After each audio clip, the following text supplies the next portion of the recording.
Hey everybody, how are you? So, what I want to talk about today is something that is kind of serious. It's not exactly the way that I thought that I would be bumping into this topic. I thought I'd be doing it perhaps at a bit more length and in a bit more fullness, the fullness that I think it deserves. But what I'm going to talk about today is anti-Semitism, specifically in our current political context. And I know some of you are probably going to be listening to these videos rather than watching them, but I am a Jew, okay? And some people are not fans of us in general. It's actually quite a few. So, my experience with anti-Semitism, it's been kind of interesting, because I was born in the States. However, a few years ago, I ended up moving to Israel, as I mentioned in some other videos, and I was a paramedic over there. And actually, I was a paramedic right on the border between Israel and the Palestinian territories on the West Bank. This was technically in what is understood under international law to be occupied territory occupied by the Israelis. And I was so ignorant at the time, I didn't even realize how kind of volatile this territory was when I got there. The only thing I knew is that I had some family over there, right? And part of the program that I was doing, because that program, it took, foreign Jews, you come to Israel, you get an education, and mine was specifically in emergency medicine, but there's also like acclimatization to the country, to the culture, all of that, get you back to your roots.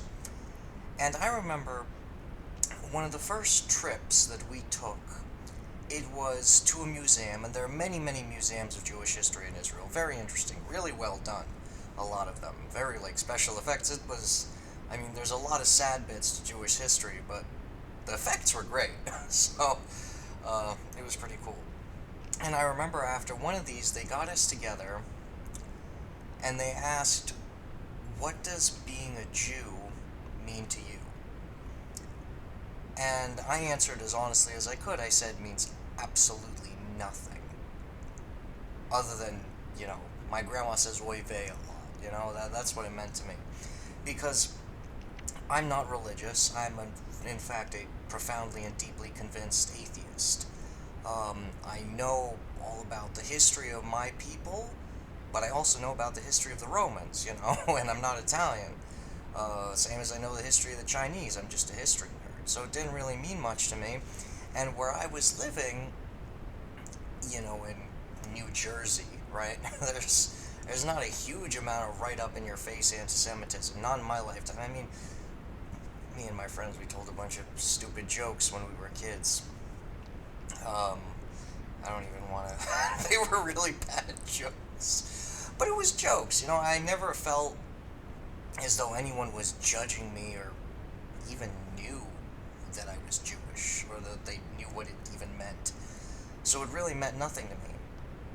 However, when I was actually living in Israel, that changed a little bit, because, like I said, we were in a town that was technically occupied Palestinian territory, and I did not know this, but we went across the border a lot, because, over in the Palestinian areas, they didn't necessarily have the coverage of emergency services and things like that, so they get overwhelmed and they call us in, and we go and help. You're trained to help people, and we're making those kind of political distinctions, right? But in places like that, I, for the first time in my life, understood what it meant when somebody looks at you and just sees some fucking Jew. It was very strange. Because I was a medic, I was coming to help people. And this was a teeny tiny proportion of the population, it was not at all Palestinians. In fact, I'll tell you, I probably got more shit, frankly, from Hasids because I wasn't Jewish enough than from Palestinians because I was Jewish. But it happened. And that was the first time in my life that I'd ever experienced what anti-Semitism actually looked like.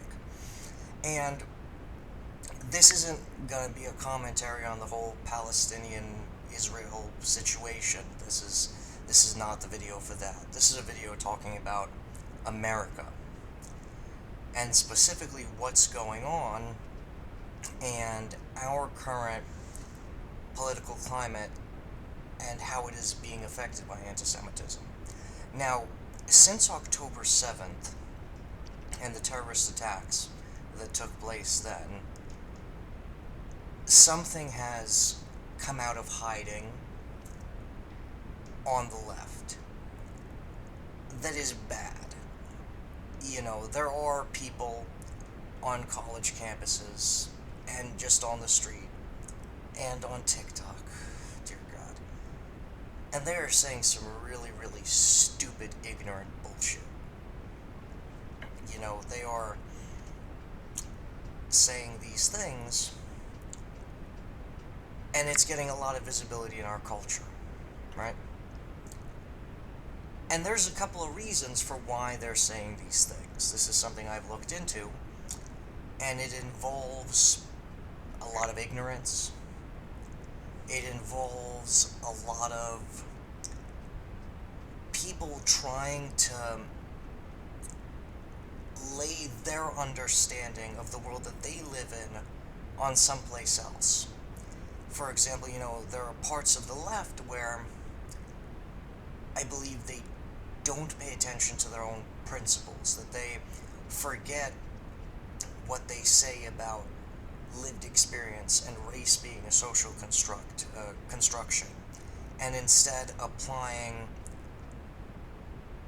a racial context, or like looking who's on top and who's on the bottom and how the races relate to each other and all of that, and applying how that works here in America over to a place where the racial dynamics are extremely different and the cultural and social dynamics are extremely different. And like I said, I lived in these places, and a lot of the explanations that people on the far left give for what's going on over there are just stupid. Like, you know, trying to explain this, for example, in racial terms is stupid. You know, you go over there and these people, they look the same. They are of the same race. Religion is a much more relevant factor in this part of the world, but people miss that. And there's complexity, there's also a history of really just horrible behavior from seemingly everyone involved in that region of the world. A level of, and to unpack that requires a level of nuance that the far left lacks, right? They're far or anything and nuance don't tend to go together. However,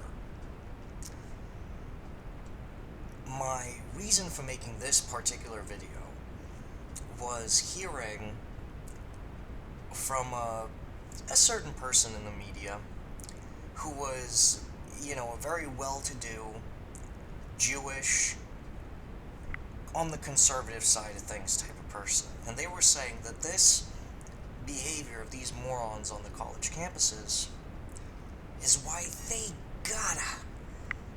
just gotta vote for Donald Trump. That the anti-Semitism on the left coming from Joe Biden is unacceptable. And they can't tolerate it. They just can't. They have no choice but to vote for Trump. This point of view is at least as stupid as those ignorant college kids. Now, admittedly, those college kids are pretty much around my age, but, you know, some of them know what's going on, some of them are idiots. However, those college kids do not run our government. They don't stand any chance of running our government. They hold no power in the Democratic Party. The current head of the Democratic Party, Joe Biden, who does have power, and who is appealing to us to help him continue being in power for another 4 years. What has he done? Him personally. He has, for the first time in American history as a sitting president, unequivocally supported and embraced Israel's right to exist. He has unequivocally, so far, supported Israel's right to defend itself against terrorism, against Hamas. He has continued this support, even as it has come under significant pressure from the far left wing of his party. Some of that pressure, admittedly, very reasonably so, because the things that Netanyahu is doing in Gaza are not going to lead to a better future for this region if he continues with the level of violence that he is using, if he continues with a lack of real strategic planning for a future for this region. And Biden has made that clear to Netanyahu, as it seems they are trying to do.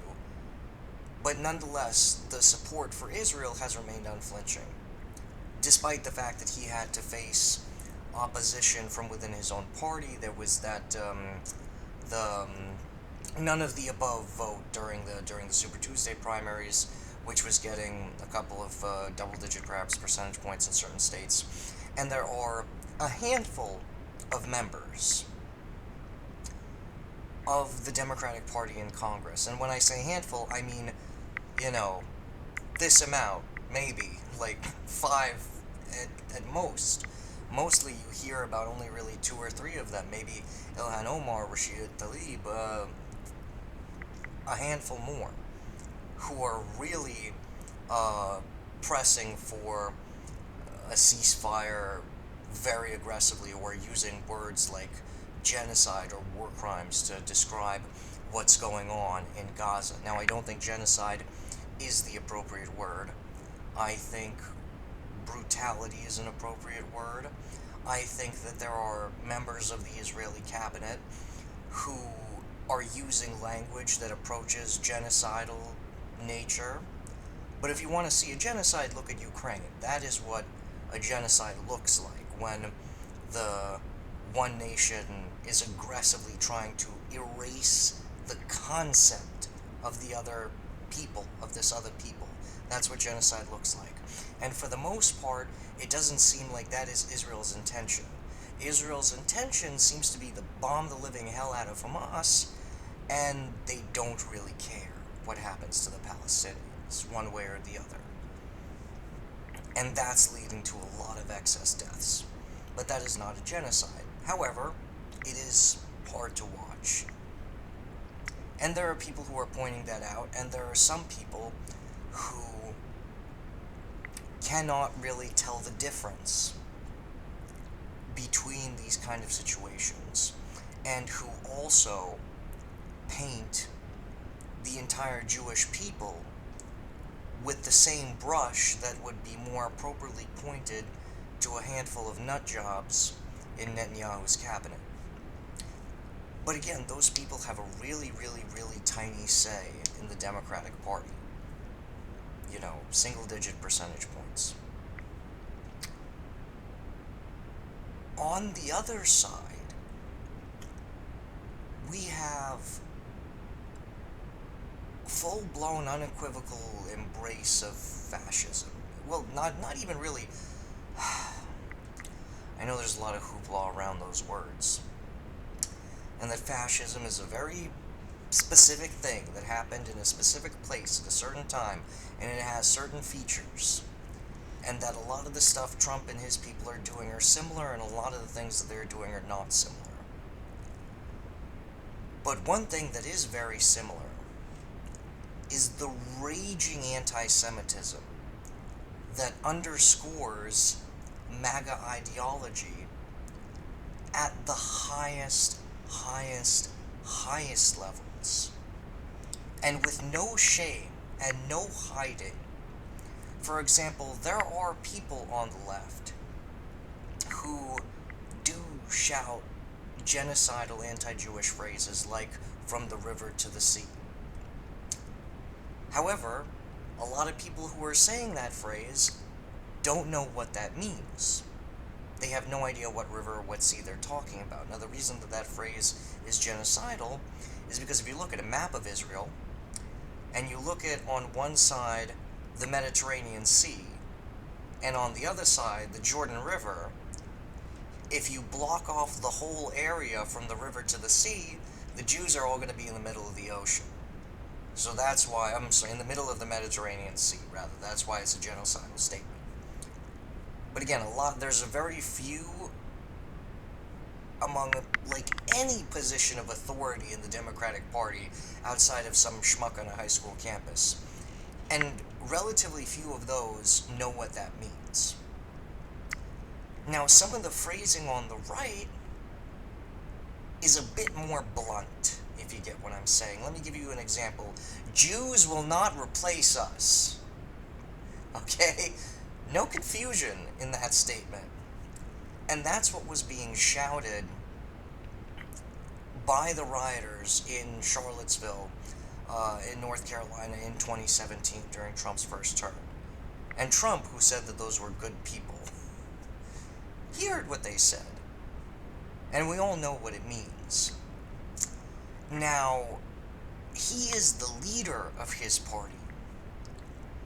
And I know that there are a lot of people saying that, oh, Trump's just going along with it.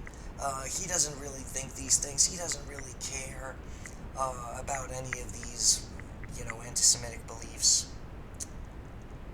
And that might be true.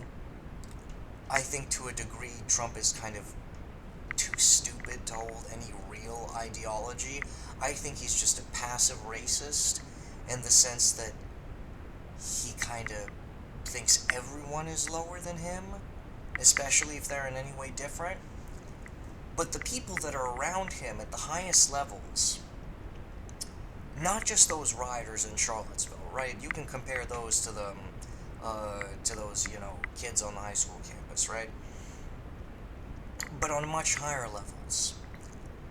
Recently, actually not that recently, this was a fair while ago that this happened. Trump had dinner with Kanye West, who's been saying a long list of anti-Semitic things, but he's just lost his mind. The guy that was more threatening was Nick Fuentes, who is a neo-Nazi. And that's not me calling him a neo-Nazi, that's him calling himself a neo-Nazi. And this is the kind of person that Trump had over to dinner at his home. Imagine if Biden were to invite, I don't know, some sub-commander of Hamas to his house, instead of rightly denouncing even those idiots on those college campuses who have no connection to him whatsoever. But that's not it. It goes a lot deeper than that. Right now, the Republican candidate for governor in North Carolina is a Holocaust denier. By the way, all the things that I'm talking about, there are going to be links in the description of this video. Everything that I mention, you can look at it yourself. It's not just me saying it. Item by item, it's all there. You can even see the videos if you want. So he is a Holocaust denier. He has Trump's full support. Full and proud support. Mike Flynn, Trump's essentially most likely going to be his future Secretary of Defense or something like this. Now, you might recall Mike Flynn was a guy who had a big role in Trump's first term, but who had to leave relatively early on for connections, because he had connections with the Russians that he had not admitted to Congress. He's now been welcomed back into the bosom of Trump world, and he has not gotten less crazy. He's a full-blown Holocaust denier. And in fact, him and that fellow from North Carolina, Robinson, I believe his name is, but again, you have all of the links, all of the articles, they use a relatively similar story for their Holocaust denial.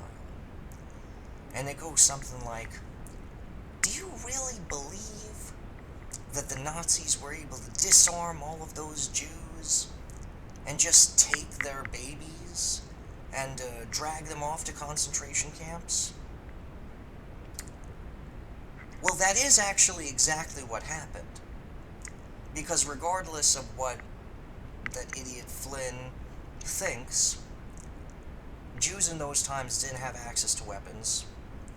They had been living under severe repression in almost every place they were, in the Russian Empire, in Austria-Hungary, already for quite a long time.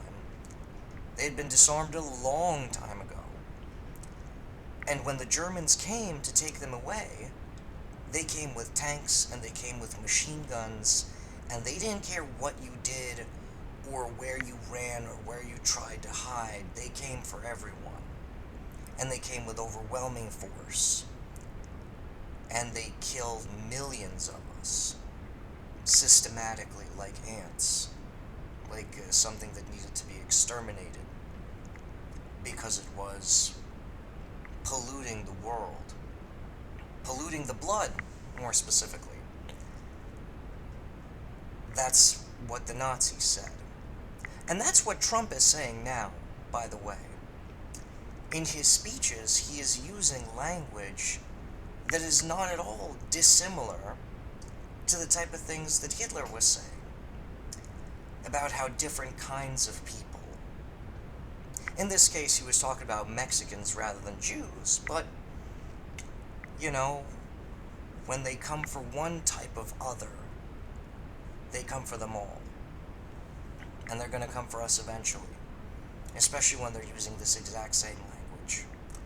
And that language is coming from a guy named Stephen Miller, who is very high up in Trump's campaign, and who is a real proud neo-Nazi, who is really into all of this hardcore white supremacy, and is a real font of anti-Semitism.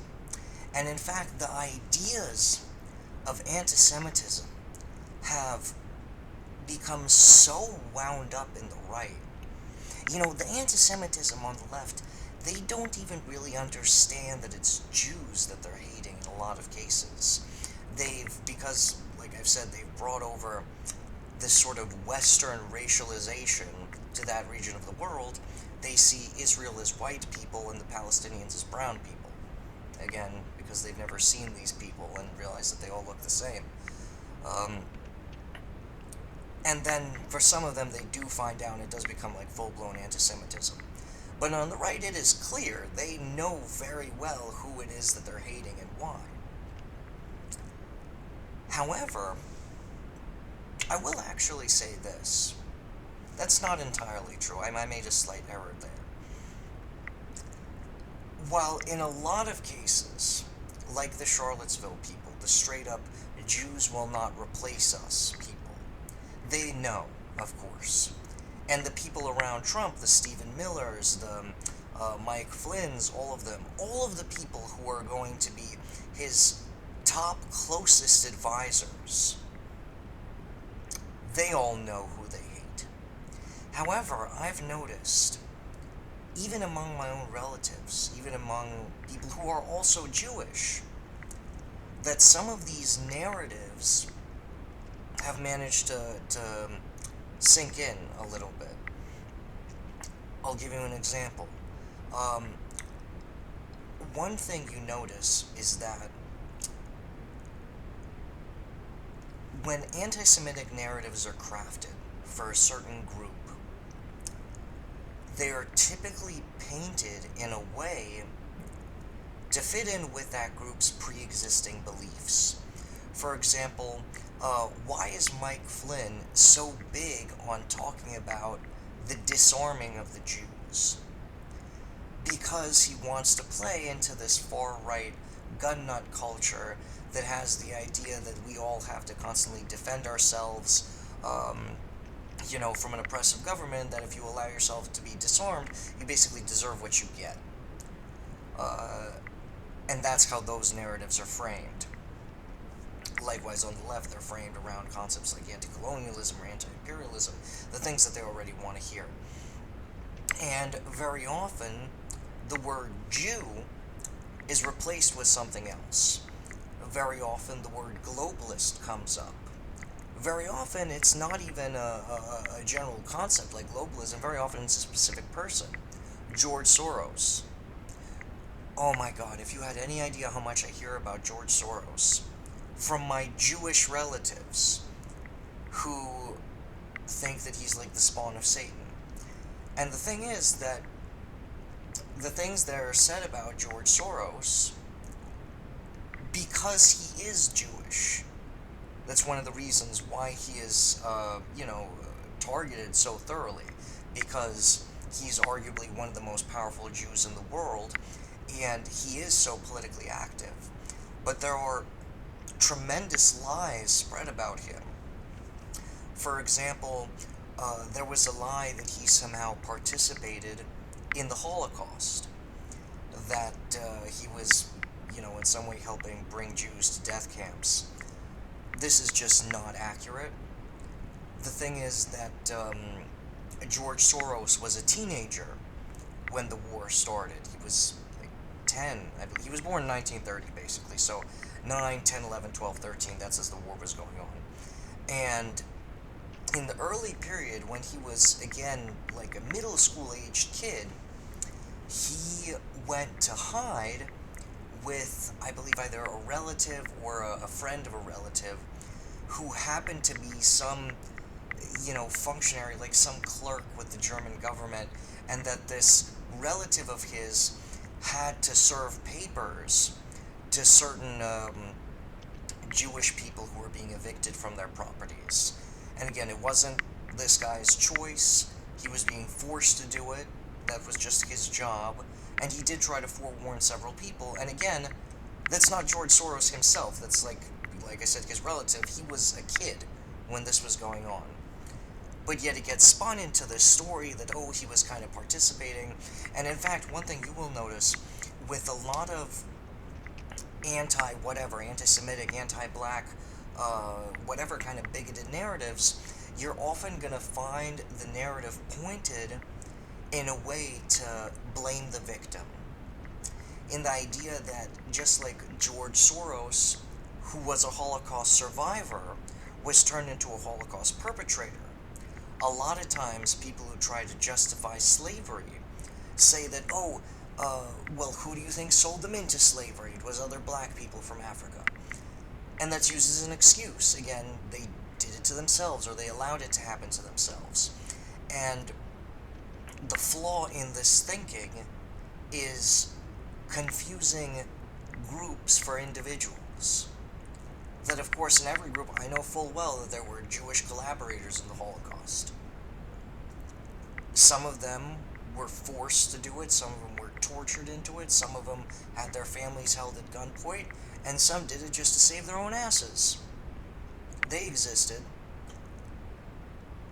It does not mean for a second that that justifies what was done to the millions of the rest of us. Likewise, the fact that there were a handful of kings in Africa that profited off of the slave trade doesn't mean that the millions of lives that they destroyed were worth any less. And the degree to which these narratives have become standard on the right. For example, you cannot go into a Democratic National Convention and say something like, "from the river to the sea." On the other hand, you absolutely can do a Heil Hitler salute at CPAC, the Conservative Political Action Conference. And again, I will be providing references to all of this in the description of the video. And that rot, that depth of anti-Semitism, has gone into the very core of the Republican Party. And the head of the Republican Party, Donald Trump, is doing nothing to push these people away. If anything, he is bringing them in closer. And if I want to leave you with just one final point, America first, right? We've all heard it. Trump says it a lot. A lot of us don't know where it came from. That's not a new phrase. It's not something that Trump came up with. It was come up with in the 30s. It was come up with during a time when the Nazi Party had a tremendous influence in American politics, when we had Henry Ford and Charles Lindbergh as strong proponents of Hitler. They formed the first America First movement. And what Donald Trump is doing now, the isolationism, the white supremacy, it is the revival of that sleeping demon in American politics. And if you are a Jew and you are offended by what's going on American campuses, and you tell me that you just have to vote for Trump, think about it. Because if he gets back into power, guys like Mike Flynn, he's going to have control of all the guns. He's going to have control of the tanks and the F-35s. Do you want to trust him with that kind of power? Or do we want to trust Joe Biden, who has done more to affirm America's support of Israel than any other president? And that is an objective, factual statement. He is the first one who has so unequivocally come out for Israel's right to exist. And when you vote in November, please consider who really has your best interests at heart and who's just waiting to shit down our throats the moment they get into power. Thank you, everyone. Have a good day.